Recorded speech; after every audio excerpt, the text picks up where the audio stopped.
প্রিয় দর্শক, যার পকেটে একসময় বাসের ভাড়ার টাকা থাকতো না, আজ তিনি ভক্তদের brand new R15 bike gift করছেন। অবিশ্বাস্য মনে হলেও এটাই সত্য। চলুন জানি ট্রাভেল ব্লগার মোজাহের ভাইয়ের সেই শূন্য থেকে কোটিপতি হওয়ার রূপকথা। মোজাহের ভাইয়ের বাড়ি নোয়াখালীতে। পড়াশোনা শেষ করে তিনি ঢাকায় একটি বেসরকারি প্রতিষ্ঠানে অফিস এক্সিকিউটিভ হিসেবে ক্যারিয়ার শুরু করেন।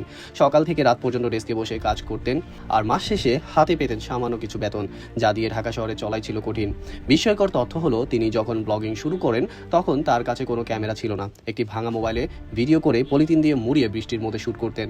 বাসের টিকিট কাটার টাকা বাঁচিয়ে তিনি মাইলের পর মাইল হেঁটে পাহাড়ের ভিডিও করেছেন। আজ যে মানুষটি বাইক গিফট দিচ্ছেন, একসময় তার নিজের বাইক কেনার সামর্থ্যও ছিল না।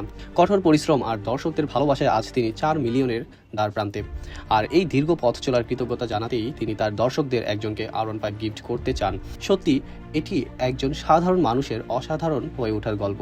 মোজাহের ভাইয়ের এই লড়াই কি আপনাকে অনুপ্রাণিত করে? আপনার প্রিয় ট্রাভেলারকে কমেন্টে জানান।